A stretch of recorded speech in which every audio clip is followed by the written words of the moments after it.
एक छोटा सा रात्रि क्लास है 8 अक्टूबर 1967। तुम बच्चे अविनाशी ज्ञान रत्नों का दान करते हो।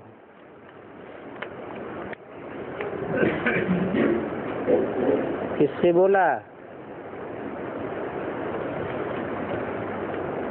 तुम बच्चे किससे बोला? आत्माएं तो 500 करोड़ है, लेकिन क्या वो 500 करोड़ आत्माएं अविनाशी ज्ञान रत्नों का दान करती हैं? विनाशी रत्न तो बहुत कमाते हैं। जो भी मनुष्य मात्र हैं सब विनाशी धन कमाने वाले बने जन्म जन्मांतर से। लेकिन तुम बच्चे अविनाशी रत्न दान करते हो। वो तुम बच्चे कौन है? हाँ, भगवान बाप जब आते हैं अपना घर परम धाम छोड़कर कलयुग के अंत और सतयुग के आदि में, तो साबित हो जाता है कलयुग के अंत में किस लिए आते हैं? सतयुग का आदि कराने के लिए। सतयुग है ही सत्य की दुनिया और कलयुग है झूठ की दुनिया। तो झूठ की दुनिया में सब हैं झूठे रतन दान करने वाले। झूठा रतन कहा जाता है धन संपत्ति को, कि विनाशी धन संपत्ति है। जिनकी बुद्धि विनाशी धन संपत्ति में कमाने में लगी हुई है, उनको बाप कहते हैं तुम्हारी किस्मत फूटी हुई है। क्योंकि विनाशी धन के 4 अंजाम होने वाले हैं। किसकी दबी रही धूल में, किसकी राजा खाए और किसकी ले जाएंगे चोर लुटेरे। बाकी की आग जलाए। ये एटम बमों की आग में कुछ भी बचेगा नहीं। तो तुम बच्चे तो बहुत भाग्यशाली हो जो अविनाशी ज्ञान रत्नों का दान करते हो। और ये अविनाशी ज्ञान रत्न अविनाशी बाप से मिलते हैं। 84 के चक्र में आते आते 84 बाप से जो मिला वो विनाशी धन मिला। एक जन्म चलता है, वो भी चले चले न चले। और जो जन्म जन्मांतर का बाप बेहद का बाप है, उससे बेहद का अविनाशी ज्ञान रत्नों का दान मिलता है।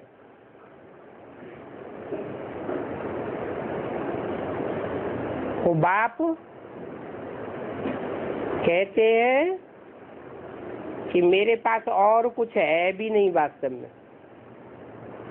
मैं आता हूँ तो तुमको अविनाशी ज्ञान देता हूँ। और कोई भी मनुष्य मात्र के पास ये अविनाशी ज्ञान नहीं है।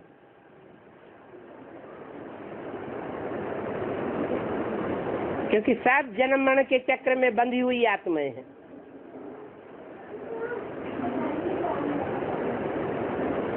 आत्माओं का बाप सुप्रीम सोल शिव, वो शिव ही कल्याणकारी है। अनेक जन्मों का कल्याण करता है। काहे के द्वारा? जो अविनाशी ज्ञान रत्न देता है बच्चों को आकर, उसके द्वारा। मनुष्य मनुष्य को ज्ञान देते हैं। कोई डॉक्टरी का ज्ञान देगा, इंजीनियरिंग का ज्ञान देगा, वकालत का ज्ञान देगा। वो अल्पकाल का है, एक जन्म का है। वो भी एक जन्म काम आवे आवे ना आवे, लेकिन बाप जो दान देते हैं वो जन्म जन्मांतर काम आने वाला है। इसलिए बाप कहते हैं ये अविनाशी ज्ञान रतन तुम्हारे लिए जन्म जन्मांतर के लिए स्थूल रतन बन जाएंगे। तुम अगर बुद्धि में धारण करेंगे इस जन्म में तो जन्म जन्मांतर के लिए तुम्हारी बुद्धि सोने की हो जाएगी।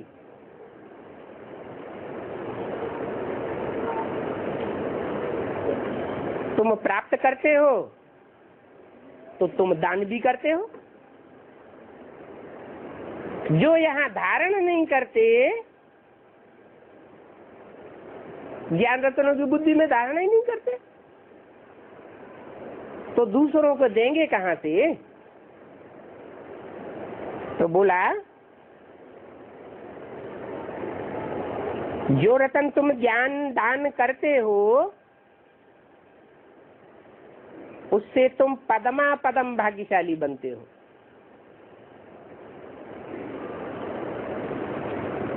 तो लखपति करोड़पति अरबपति बनते हैं और तुम पदमा पदम माने असंख्य रूप से तुम प्राप्ति करते हो।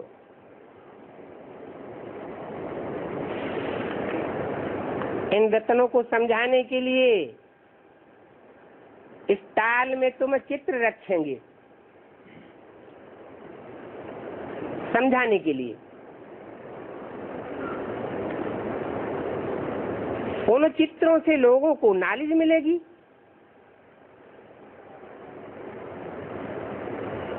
बाप कहते हैं चित्रों से नॉलेज तो मिलती है,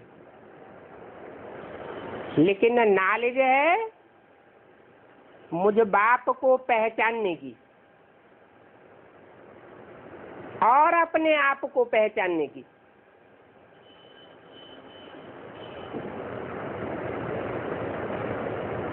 तुम खुद भी आत्मा हो, बिंदु बिंदु आत्मा भ्रकुटी के बीच में निवास करने वाला स्टार।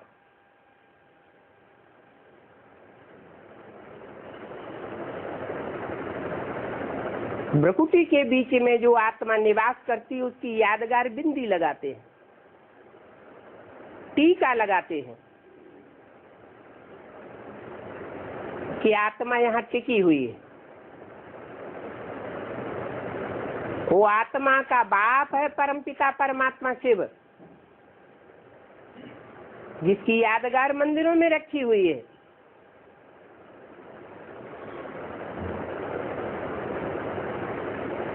वो भी बिंदु है, स्टार है। स्टार का बड़ा आकार शिवलिंग दिखाया जाता है मंदिरों में। वो शिव सब आत्माओं का बाप है। आकर के परिचय देते हैं कि मैं तुम्हारे शरीरों का बाप नहीं हूं। इन शरीरों की पैदाइश तुम्हारा देहधारी बाप से होती है। मैं तुम्हारी आत्मा का बाप हूं। शरीर है विनाशी और इन विनाशी शरीरों का बाप भी विनाशी। आत्मा है अविनाशी। इन बिंदु बिंदु आत्माओं का बाप परमपिता परमात्मा भी अविनाशी है। उसका नाम है शिव अर्थात कल्याणकारी। और कोई आत्मा का नाम नहीं होता जब तक शरीर धारण न करे, लेकिन परमपिता परमात्मा की आत्मा का नाम है शिव। क्यों? इसलिए कि वो सदैव आत्मिक स्थिति में रहने वाला है।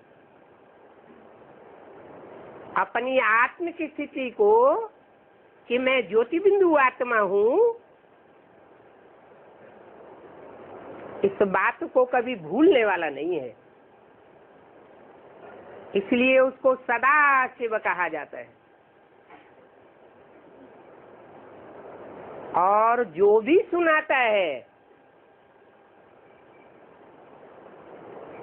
वो अविनाशी ज्ञान, कल्याणकारी ज्ञान है। एक एक वाक्य, एक एक शब्द कल्याणकारी है। कोई भी हालत में अकल्याण हो ही नहीं सकता। मनुष्य गुरु जन्म जन्मांतर से सुनाते चले आए। दुनिया के अंदर प्यार, सौहार्द, स्नेह, सहयोग की भावना घटती गई। सब एक दूसरे के दुश्मन बने पड़े हैं। तो मनुष्य गुरुओं के ज्ञान सुनाने से दुनिया नीचे गिरती गई और परमात्मा बाप आकर के जो ज्ञान रतन देते हैं उससे कलयुगी दुनिया बदल करके सतयुगी दुनिया बन जाती है। जिस सतयुगी दुनिया में लक्ष्मी नारायण का राज्य होगा। आज भारतवर्ष में घर घर में सत्यनारायण की कथा होती है। जरूर सत्यनारायण ने ऐसा सत्य ज्ञान सुनाया होगा जो उन्हें परमपिता परमात्मा शिव से मिला था।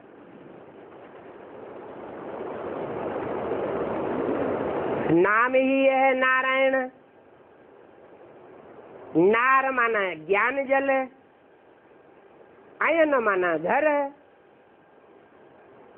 जिसका घर ज्ञान जल में है, इसलिए नेपाल में खास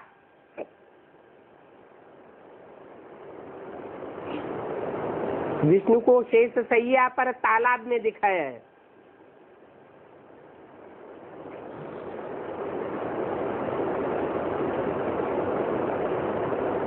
वो ज्ञान सरोवर है।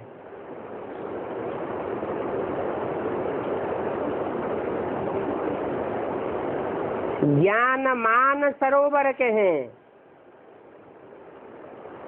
कहते हैं मान सरोवर झील में हंसों का निवास होता है।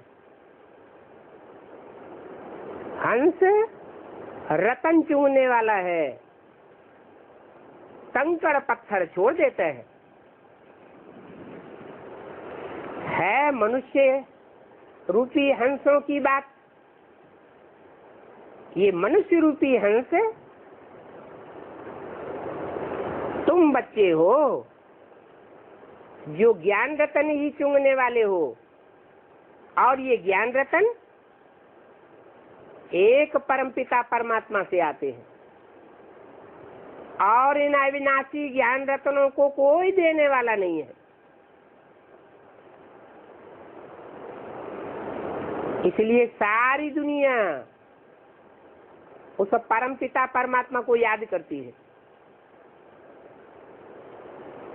हिंदुओं में भगवान कहते हैं, राम कहते हैं, कृष्ण कहते हैं भगवान के रूप में।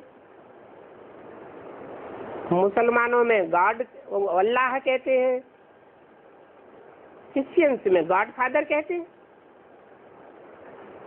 सब उसको याद करते हैं। तो जरूर नंबरवार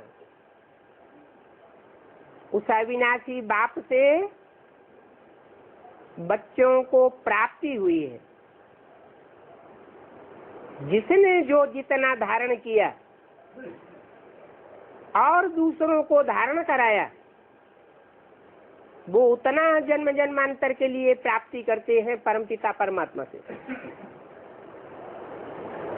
इसलिए लोग कहते हैं कि भगवान ने जब भाग्य बांटा था तो तुम कहाँ सोए हुए थे? शास्त्रों में तो लिख दिया है कि भगवान हर युग में आता है, लेकिन हर युग में उसको आने की दरकार नहीं है। लौकिक बाप भी अपने बच्चों के लिए मकान तब बनाता है जब पुराना मकान जरा जीर्ण हो जाता है, दुखदाई हो जाता है। ये पारलौकिक बाप जो आत्माओं का बाप है, वो भी सृष्टि पर तब आता है जब ये सृष्टि रूपी मकान पुराना हो जाता है। सतयुग में नया था, उसके बाद त्रेता युग बीता, द्वापर युग बीता, सतो प्रधान से सतो सामान्य, रजो और तमो में आ गया कलयुग के अंत में। अब कलयुग अंत में जब ये तमो प्रधान दुनिया बन जाती है तो सब एक दूसरे के दुश्मन बन जाते हैं। जानवर इतने खतरनाक नहीं है, मनुष्य आत्मा एक दूसरे के लिए इतना खार खा के बैठती है कि संसार में एटम बम बना के रख लेते हैं। इतना खतरनाक औजार जो सारी दुनिया को काल के गाल में ढकेलने के लिए तैयार हुआ बैठा है। गीता में लिख दिया है कि भगवान ने अपना विराट रूप दिखाया तो अर्जुन को मुंह फाड़ के दिखा दिया कि देखो ये सारी दुनिया मेरी दाढ़ों के बीच में चबाई जाने वाली है। कौन सी दाढ़ें हैं?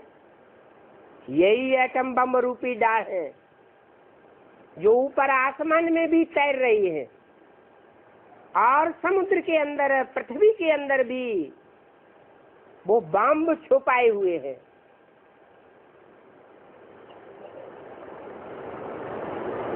अर्जुन से भगवान कहते, अर्जुन ये सब खलास होने वाले हैं। इन आंखों से तुम जो कुछ देखते हो सब भस्म होने वाला है।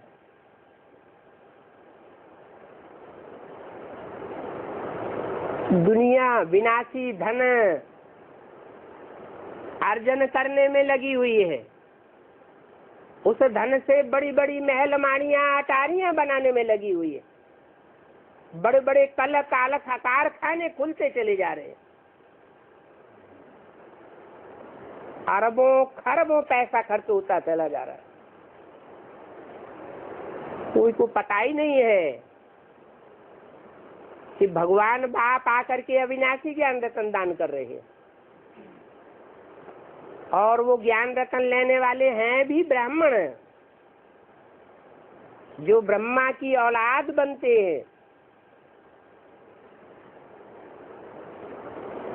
परम ब्रह्म जिसमें प्रवेश करता है उसको कहा जाता है ब्रह्मा।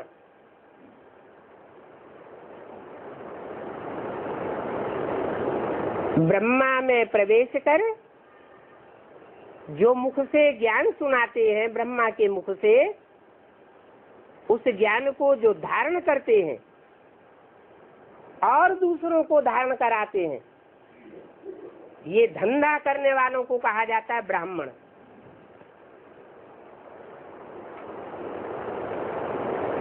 ये ब्राह्मण अविनाशी ज्ञान रत्नों का दान करने वाले हैं। अविनाशी ज्ञान रत्न बाप से लेते हैं, डायरेक्ट बाप को पहचानते हैं। परम पिता परमात्मा से वह सृष्टि पर कैसे आकर के सारे संसार का नंबरवार कल्याण करते हैं, ये ज्ञान सिर्फ ब्राह्मणों की बुद्धि में बैठता है। तो बोला तुम बच्चे नंबरवार पद पाते हो, यहाँ भी फर्क तो है ना। तुम्हारा भी फर्क पड़ जाता है पढ़ाई के आधार पर। इन ज्ञान रत्नों की जो जितनी पढ़ाई करता है धारणा करता है, दूसरों को धारण कराता है, उनका उतना ही नंबरवार ऊंचा पद बनता जाता है। कोई तो महाराजाएं बनेंगे, कोई राजाएं बनेंगे, कोई महारानी बनेंगे, कोई रानी बनेंगे। अच्छी पढ़ाई नहीं पढ़ेंगे तो दास दासी भी बनेंगे। राजकुल में दास दासियां भी होती हैं। खाना पीना उनको भी राज घराने के जैसा ही मिलेगा। प्रजा में तो गरीब लोग होते हैं, रोटी टिक्कर खा करके भी जीवन गुजारते हैं, परंतु ईश्वरीय पढ़ाई जो पढ़ते हैं वो राजकुल में आते हैं। अब राजकुल में आने वालों में कोई दास दासी बन पड़े, राजा महाराजा बन पड़े, ये उनकी पढ़ाई के ऊपर है। बाप ने जो पढ़ाई पढ़ाई उस सुप्रीम बाप की ऊंची से ऊंची पढ़ाई को जिन्होंने कदर की वो ऊंची से ऊंची प्राप्ति कर जाते। नहीं तो कोई बताए कि दुनिया में इतने बड़े बड़े हिस्ट्री में राजाएं हुए, उन राजाओं को राजाई करना किसने सिखाया? ये राजाई की पढ़ाई किसने पढ़ाई और कब पढ़ाई? सिर्फ गीता में लिखा हुआ है कि भगवान ने राजयोग सिखा करके राजयोग की पढ़ाई पढ़ाई। एक परमपिता परमात्मा शिव के और कोई भी ये राजाई पढ़ाने की प्राप्ति नहीं करा सकता। राजाई का पद एक परमपिता परमात्मा बाप की पढ़ाई से ही मिलता है। तो नंबरवार पद बन जाते हैं। तो पुरुषार्थ करना चाहिए, अपना समय बर्बाद नहीं करना चाहिए, क्योंकि इस अंतिम जन्म में ही, कलयुग के अंत में, जब एटम बम बन चुके हैं दुनिया को ध्वंस करने के लिए,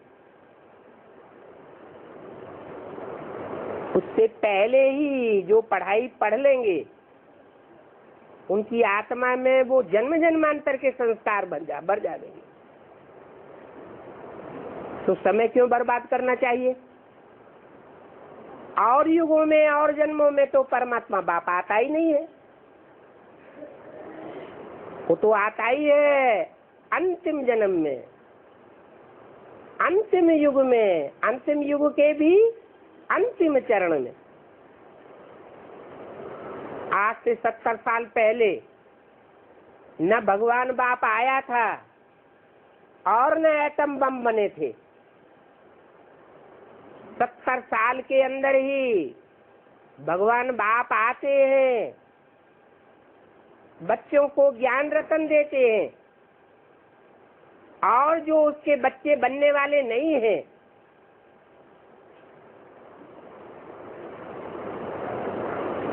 उनके लिए एटमिक एनर्जी तैयार कराता है। जो अपने ही अहंकार में रहते हैं,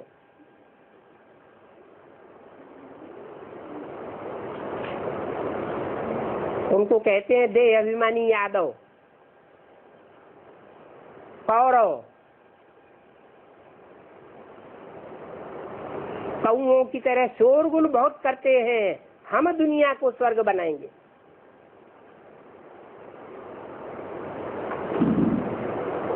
और गंद ही गंद खाते जाते हैं, गंद ही गंद दुनिया में फैलाते जाते हैं।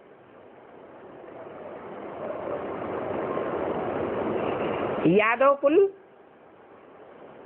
जो बड़े बड़े महलमारियों अटारियों वाले हैं, 100 मार की बिल्डिंग्स बनाते रहते हैं।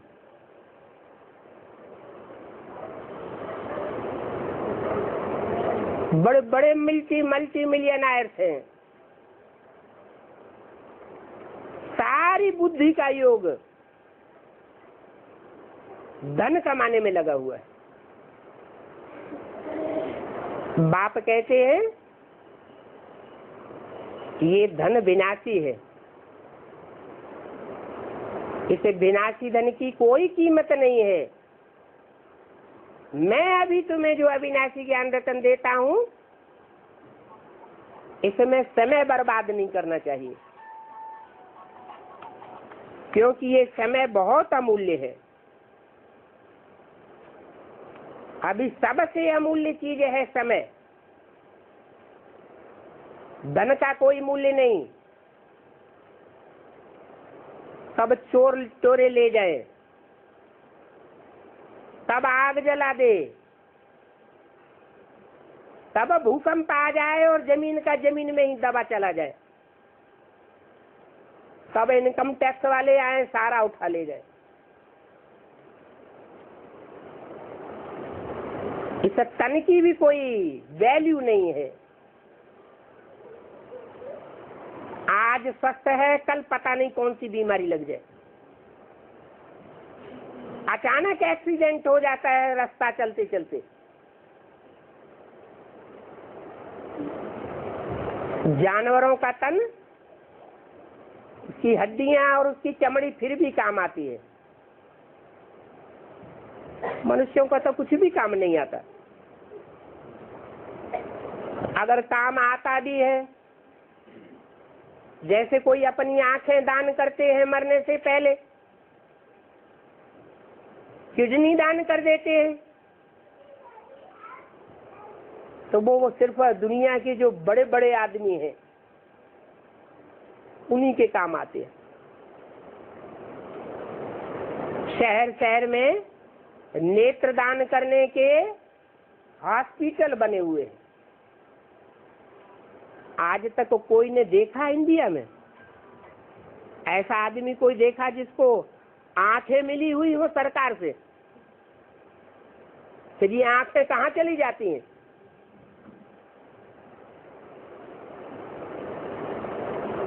हॉस्पिटल्स में जो आंखें दान की जाती हैं वो कहाँ चली जाती?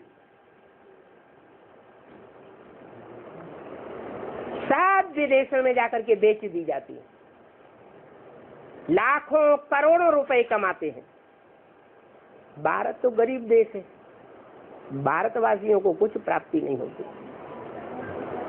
तो मनुष्य का तन भी काम आने वाला नहीं। हाँ, तब काम आ सकता है जब इस तन से ईश्वरीय ज्ञान की पढ़ाई का पुरुषार्थ किया जाए।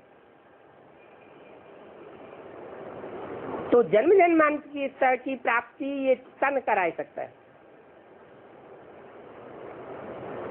नहीं तो कोई वैल्यू नहीं। धन की कोई वैल्यू नहीं, तन की कोई वैल्यू नहीं। और मन तो सुबह से लेकर के शाम तक और रात को सोते सोते में दुनिया में कहां कहां भटकता रहता है। इसकी तो ताकत वैसे ही बिखर रही है। धन तो फिर भी बैंक बैलेंस में इकट्ठा कर लेते हैं, मन तो इकट्ठा होता ही नहीं, एकाग्र होता ही नहीं, क्योंकि गुरुओं ने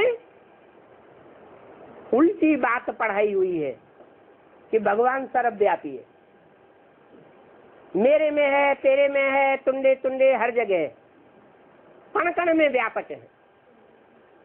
तो कहाँ याद करेंगे? बुद्धि बिखर जाएगी ना। तो मन की भी कोई वैल्यू नहीं रही।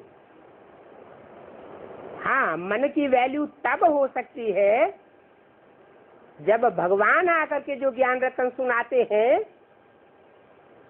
उन ज्ञान रत्नों पर कोई ध्यान दे और भगवान को पहचाने, अपने आप को पहचाने। कि मैं आत्मा जन्म जन्मांतर कौन सा पार्ट बजाने वाली आत्मा हूँ। 84 के चक्र में मैंने कहाँ कहाँ कैसे कैसे पार्ट बजाए हैं। दुनिया की हिस्ट्री में, हिंदुस्तान की हिस्ट्री में मेरा कहाँ कहाँ क्या पार्ट रहा है।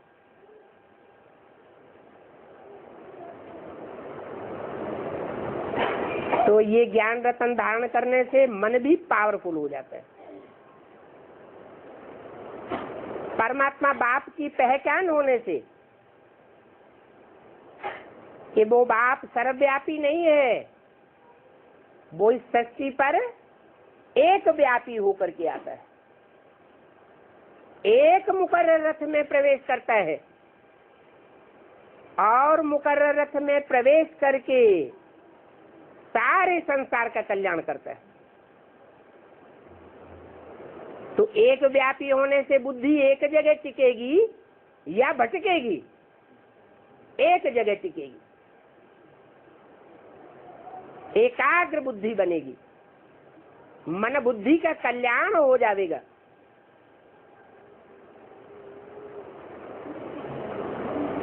तो मन की भी वैल्यू तब है जब परमात्मा बाप के ज्ञान में बुद्धि लगाई जाए। नहीं तो मन से जो संकल्प चलते हैं दिन और रात, स्वप्न में भी, वो बुद्धि को बिखेर देते हैं। विस्तार में बुद्धि चली जाती है। मन के संकल्पों की एकाग्रता न होने से वो संकल्प सिद्ध नहीं हो पाते। तो मन की भी कोई वैल्यू नहीं। समय की वैल्यू है। आज मनुष्य के पास समय नहीं है। धन भी जेब में से निकाल के दूसरों को दे देगा, तन का सहयोग भी करेगा,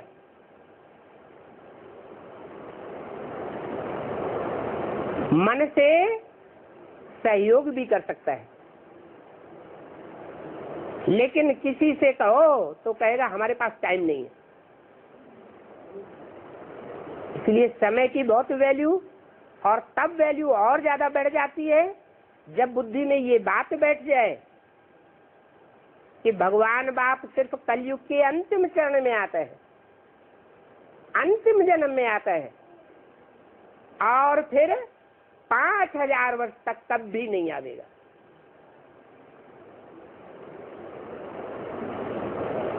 बीच में कोई का कल्याण नहीं हो सकता।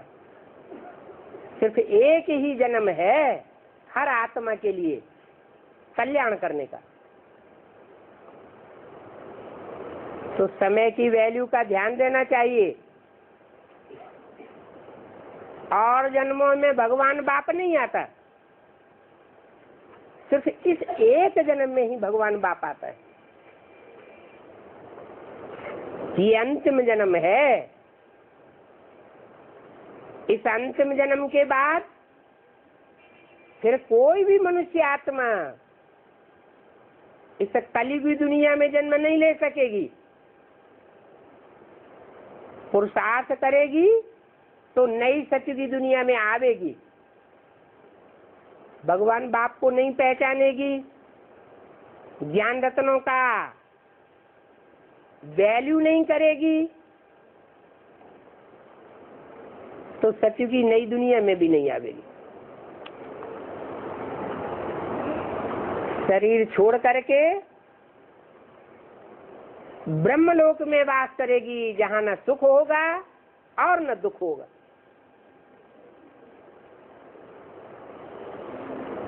लंबे समय तक भी कोई आत्मा वहां वास कर सकती है, और वहां तो आत्मा का कोई अस्तित्व ही नहीं। जैसे आत्मा जब तक शरीर धारण न करे तब तक न सुख भोग सकती है न दुख भोग सकती है। परम धाम में तो आत्मा ऐसे पड़ी रहेगी जैसे जड़वत।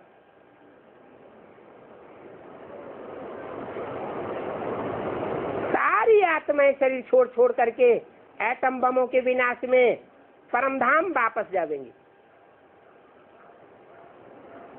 नई सृष्टि में श्रेष्ठ से श्रेष्ठ आत्माएं पहले उतरेंगी और नई दुनिया का सुख भोगेंगी। और जितनी भ्रष्ट आत्माएं होंगी, भगवान के ज्ञान रत्नों का वैल्यू न करने वाली, वो नरक की दुखदाई दुनिया में कलयुग के अंत में उतरेंगी। जितना जितना जास्ती सुखी दुनिया में आवेंगी, उतना ऐसे दुनिया में आकर के दुनिया के जास्ती सुख भोगेंगी। और जितना अंत में उतरेंगी, उतना जास्ती दुख भोगेंगी। तो बोला कि सिर्फ यही एक जन्म है जब आत्माएं अपना कल्याण कर सकती हैं, औरों का भी कल्याण कर सकती हैं। इसको बहुमूल्य जीवन कहा जाता है। इस जीवन को सफल करना है। कांग्रेस में देखो सोशल वर्कर्स कितने होते हैं, समाज की भलाई में लगे रहते हैं, परंतु वो तो समाज की भलाई कर ही नहीं सकते, क्योंकि उनको पढ़ाने वाला गुरु कौन था? कांग्रेसियों का गुरु कौन हुआ? महात्मा गांधी। गांधी अपने जीवन का ही कल्याण नहीं कर सकते, भारत देश का भी कल्याण नहीं कर सके। कहते थे भारत में राम राज्य आएगा, क्या आ गया? और ही रावण राज्य आ गया। अरे राम राज्य की स्थापना राम आकर के करेगा या गांधी करेगा? कौन करेगा? राम ही कर सकता है। राम ही राम राज्य लावेगा, रावण क्या लावेगा? है? रावण तो रावण राज्य लावेगा। रावण अनेक सिरों वाले को कहा जाता है, अनेक मतों वाले को कहा जाता है रावण। बुद्धि में भांति भांति की अकल भरी पड़ी है ना, जैसी जैसी बुद्धि, जैसा जैसा ये मुंड, वैसी उसकी अकल, और अनेक प्रकार की अकल। तो एक मत से दुनिया में सुख शांति बढ़ेगी या अनेक मतों से सुख शांति बढ़ेगी? एक राजा होगा तो सुख शांति होगी, और अनेक राजाएं होंगे तो दुख शांति होगी। आज से 200 साल पहले सारी दुनिया में राजाओं का राज्य था, तो भी कितना सुख था। हजारों साल पहले राजाओं का राज्य था, उस सुख की तो बात ही छोड़ दो। अभी सारी दुनिया में प्रजा के ऊपर प्रजा का राज्य है। तो प्रजा तो अनेक प्रकार की है, प्रजा वर्ग तो बहुत होता है, उनकी बुद्धि भी अनेक प्रकार की होती है। अनेक प्रकार की बुद्धि होने से सब एक दूसरे को अनेक प्रकार का रास्ता बताते रहते, तो सबकी बुद्धि भटक जाती है। एकाग्रता होने का सवाल ही नहीं। प्रजा के ऊपर प्रजा का राज्य है, बेकायदे राज्य।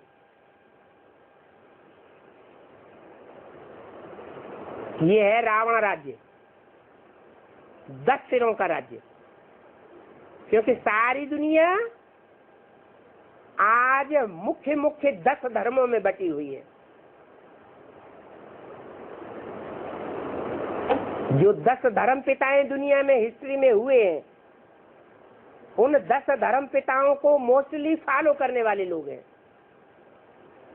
वो हैं देहधारी धर्म गुरु धर्म पिताएं। वो देहधारी धर्मगुरु अपने अनेक जन्मों को नहीं जानते हैं, अपना ही नहीं कल्याण कर सकते हैं तो दूसरों का कल्याण कैसे करेंगे। कोई इब्राहिम के फॉलोअर्स इस्लामी है, कोई महात्मा बुद्ध के फॉलोअर्स बौद्धी है। चीन जापान में बसे पड़े हैं, बौद्धी धर्मखंड कहा जाता है। इस्लामी धर्मखंड अरब देश, अफ्रीका वगैरह कहा जाता है। कोई क्रिश्चियंस है, क्राइस्ट को फॉलो करने वाले। आज दुनिया में सबसे जास्ती उनकी आबादी है। उनका राज्य फैला पड़ा है। कोई टाइम ऐसा था कि दुनिया में जहां जहां क्रिश्चियंस का राज्य था, कहा जाता था कि क्रिश्चियंस के राज्य में सूर्य कभी अस्त नहीं होता। माना सारी दुनिया में क्रिश्चियंस का राज्य फैल गया।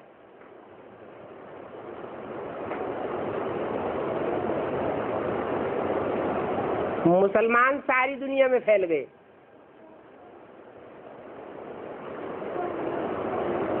तो ये 10 धर्म पिताएं जैसे सारी दुनिया को कंट्रोल करने वाले बन गए। इनकी बुद्धि में से जो ज्ञान निकला, विनाशी ज्ञान, वो सारी दुनिया को नीचे गिराता चला गया। दुनिया में एक दूसरे के प्रति वैमनस्य फैल गया। सब एक दूसरे को काटते रहते हैं। इसको कहते हैं रावण राज्य, 10 सिरों वाला राज्य।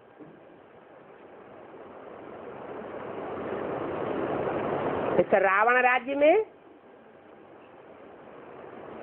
राम की आत्मा भी कहीं दबी पड़ी है। कलयुग के अंत में राम वाली आत्मा भी कहीं है। ऐसे नहीं कि वो आत्मा का विनाश हो जाता है त्रेता युग के बाद। हे कृष्ण नारायण वाली आत्मा, वो भी इस दुनिया में कहीं है। दुनिया नहीं जानती। भगवान बाप आकर के बताते हैं। इस दुनिया के जो हीरो हीरोइन है, राम और कृष्ण वाली आत्माएं, वो इस रावण राज्य में आकर के धूल में मिल जाती है। भगवान बाप आकर के उनकी पहचान देता है। कौन राम की आत्मा है, कौन कृष्ण की आत्मा है, कौन राधा की आत्मा है, कौन सीता की आत्मा है, कौन जगदम्बा की आत्मा है।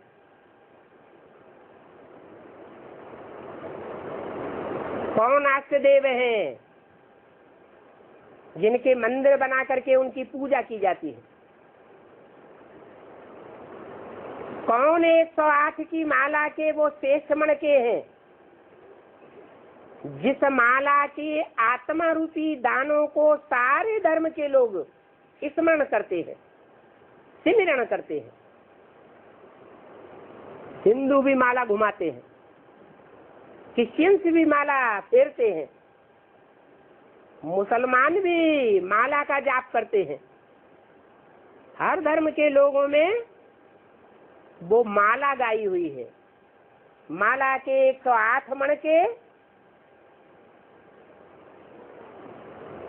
वो कौन सी आत्माएं हैं ये किसी को पता नहीं। बाप आकर अभी पहचान दे रहे हैं। ये संगम युग है, पुरुषोत्तम संगम युग है। पुरुष माना मनुष्य,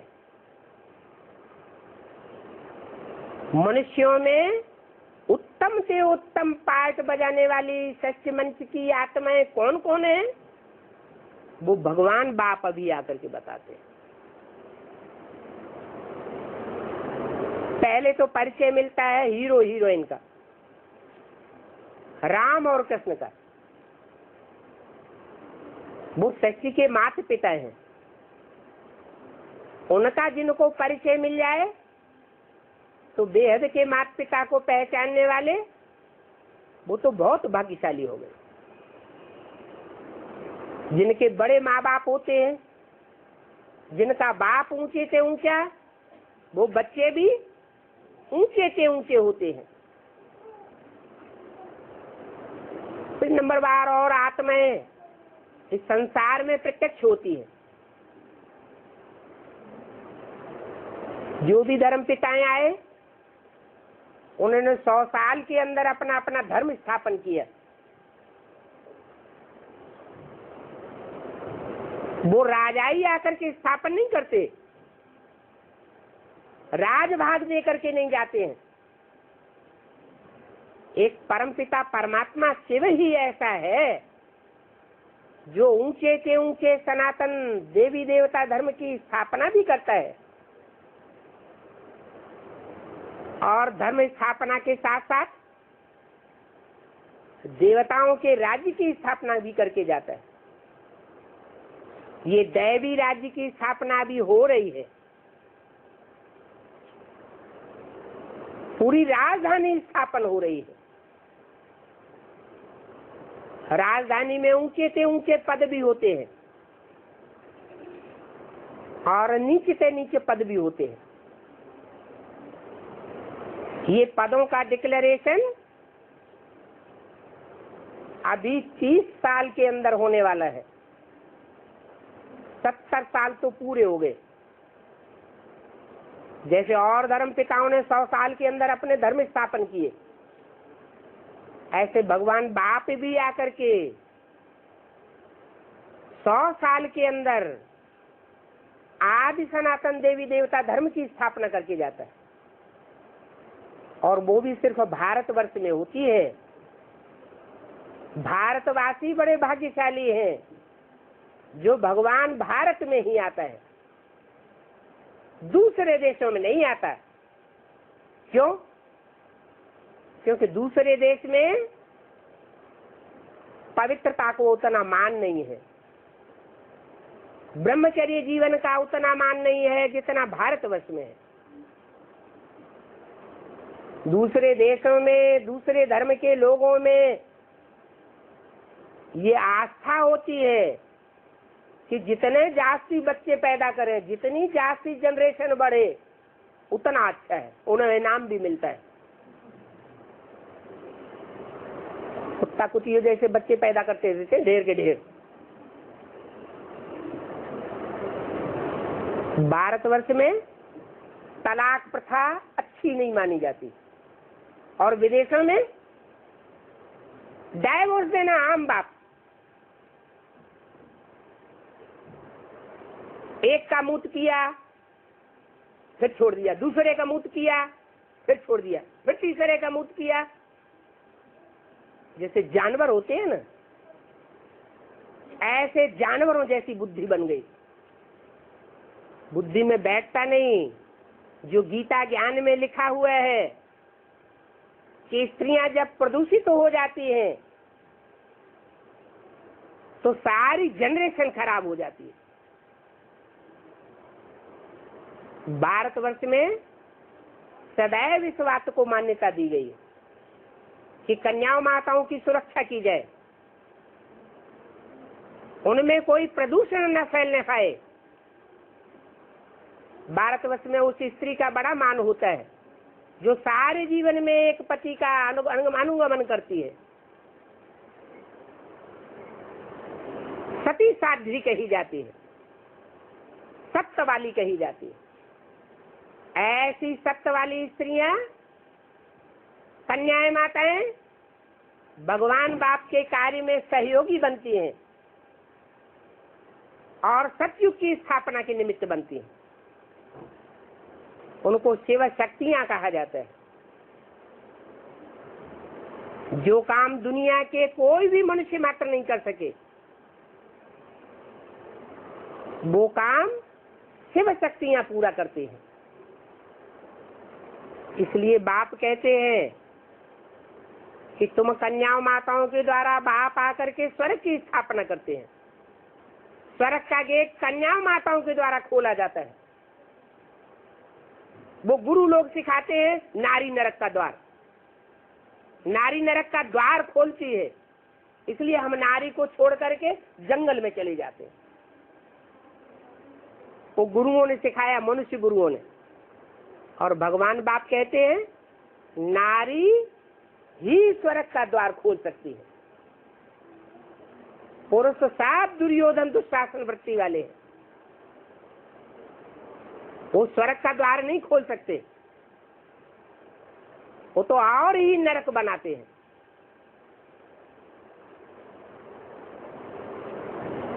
शिव और शिव की शक्तियां शास्त्रों में गाई हुई है। शिव ने शक्तियों के द्वारा भारतवर्ष में आज सनातन देवी देवता धर्म की स्थापना की और शक्तियों के द्वारा ही असुरों का संहार किया। अभी बाप फिर आया हुआ है। नई दुनिया की स्थापना होने वाली है। उसका पक्का प्रूफ भी मिल रहा है। भगवान बाप आते हैं तो 3 मूर्तियों के द्वारा संसार में उजागर होते हैं। इसलिए त्रिमूर्ति शिव कहा जाता है। पहली मूर्ति ब्रह्मा, दूसरी मूर्ति शंकर और तीसरी मूर्ति विष्णु। इन 3 मूर्तियों के द्वारा सारे विश्व के ऊपर विजय प्राप्त करा के जाते हैं 100 वर्ष के अंदर। इसलिए इनकी यादगार में हमारे भारतवर्ष में 3 शरीर रूपी वस्त्रों की यादगार झंडा बनाया हुआ है। झंडा ऊंचा रहे हमारा, विश्व विजय करके दिखला दे। झंडा उठाने वाले जानते ही नहीं है कि कपड़े का झंडा कभी विश्व विजय नहीं करता। कपड़े का अर्थ है शरीर रूपी वस्त्र। ये 3 शरीर रूपी वस्त्र हैं। सबसे ऊपर का वस्त्र है क्रांतिकारी लाल वस्त्र, जो ज्ञान की क्रांति फैलाता है संसार में। शंकर के तीसरे नेत्र की यादगार है। ऐसी ज्ञान की ज्वाला फैलती है कि दुनिया के अंदर बड़े से बड़ा रिवॉल्यूशन हो जाता है।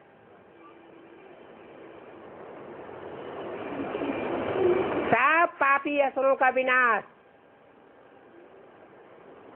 और श्रेष्ठ देवात्माओं की दुनिया की स्थापना हो जाती है। उन श्रेष्ठ आत्माओं की दुनिया की पालना करने के लिए दूसरी मूर्ति निमित्त बनती है विष्णु।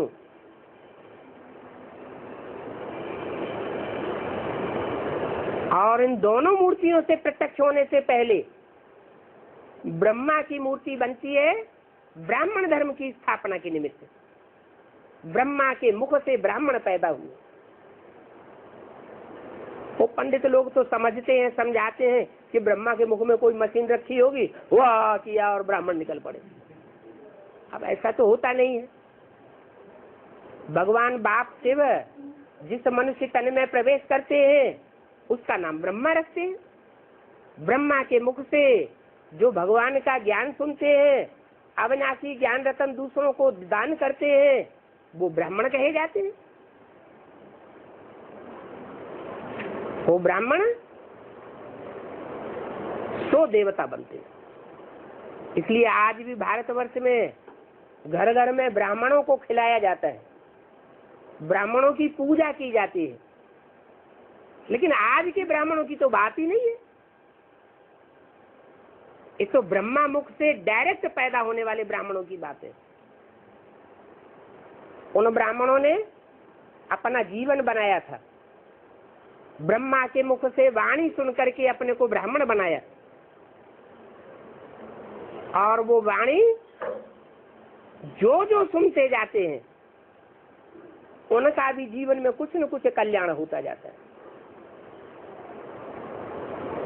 तो बाप कहते हैं तुम बच्चे अभी इस अंतिम जन्म में अविनाशी ज्ञान रत्नों का दान करने वाले हो, और तो दुनिया में कोई जानता ही नहीं है। तो अभी समय सफल करना है। जैसे कांग्रेस में सोशल वर्कर्स होते हैं, उनकी देखो कितनी इज्जत होती है, ऐसे तुम भी सोशल वर्कर हो। समाज का, सोसाइटी का कल्याण करने वाले हो। सारे भारतीय समाज का कल्याण करने वाले, दुनिया का कल्याण करने वाले हो। खास भारतवासियों का कल्याण करते हो, आम दुनिया का भी कल्याण होता है। तुम्हारी भी इज्जत होने वाली है, परंतु तुम्हारी इज्जत अभी है गुप्त। तुम गुप्त पांडव हो। पांडव गुप्त होकर घूमते थे ना, अंत में तुम बच्चे भी प्रत्यक्ष हो जाएंगे। गायन भी है, छुपा रुस्तम बाद में खोले। तुम सब छुपे हुए रुस्तम हो। दुनिया तुमको नहीं जानती है। जैसे वो मिलिट्री होती है, अंडरग्राउंड मिलिट्री, ऊपर से कुछ पता ही नहीं चलता कि यहाँ जमीन के अंदर मिलिट्री छुपी हुई होगी। जब कोई आक्रमण होता है तो मिलिट्री बाहर आ जाती है। ऐसे ही इस दुनिया में रावण का अंतिम चरण में बहुत जोर से आक्रमण होता है, खास करके भारतवर्ष में। तो तुम्हारी रूहानी मिलिट्री बाप ने तैयार की हुई है। उस समय तुम दान करते हो इन रूहानी ज्ञान रत्नों का। तुम्हारे रूहानी अस्त्र शस्त्र है। उस समय तुम्हारी बहुत इज्जत हो जाएगी। दुनिया में जो धंधे फैले हुए हैं, अभी उनकी बहुत इज्जत है। आगे चल करके ऐसा समय आएगा कि ज्ञान रत्नों की बहुत इज्जत होगी। सब धंधों में होने वाला है नुकसान, सिवाय एक ईश्वरीय धंधे के। सारी दुनिया में ये एक ईश्वरीय धंधा ही रह जाएगा और सब धंधे खलास होने वाले।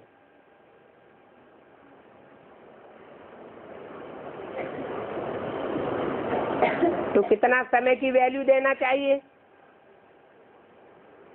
अभी शांति का टाइम है। शांति के टाइम में जितना ज्ञान धारण कर सकते हैं, उतना अशांति के टाइम में नहीं धारण कर सकेंगे। अभी जो जितना ज्ञान रतन लेना चाहे, अपनी झोली भर सकता है। भक्ति मार्ग में कहते भी हैं शंकर के आगे जाकर, भर दे झोली, भर दे झोली। अब शंकर खुद ही लंगोटिया, दूसरों की झोली कहां से भरेगा? जानते नहीं है कि शंकर में शिव प्रवेश करता है। जो शिव जन्म मरण से न्यारा है, वो सदैव सदा शिव है, सदैव आत्मिक स्थिति में रहने वाला है। इसलिए वो हमारे आगे पीछे के जन्मों को जानता है। हम अपने आगे पीछे के जन्मों को नहीं जानते। जानने के लिए उस सुप्रीम बाप को सब याद करते हैं। शंकर भी याद करता है। शंकर को याद में बैठा हुआ दिखाते हैं। किसकी याद करता है? उसी शिव की याद करता है जो यादगार मंदिरों में दिखाया गया है। बीच में शिवलिंग होता है और बाजू में और देवताओं के साथ मुख्य स्थान पर शंकर की मूर्ति होती है। तो वो सात देवताएं, चाहे महादेव शंकर हो, चाहे नंबरवार देवताएं हो, सब उस एक को याद करते हैं अपने ब्राह्मण जीवन में। अभी वो टाइम चल रहा है, ब्राह्मणों की भी नौकरियां होती हैं। कोई कश्यप गोत्र का ब्राह्मण, कोई भारद्वाज गोत्र का ब्राह्मण, कोई पाराशर गोत्र का ब्राह्मण, एक से एक ऊंचे और एक से एक नीचे दिखाए जाते हैं। अभी वो ब्राह्मण तैयार हो रहे हैं।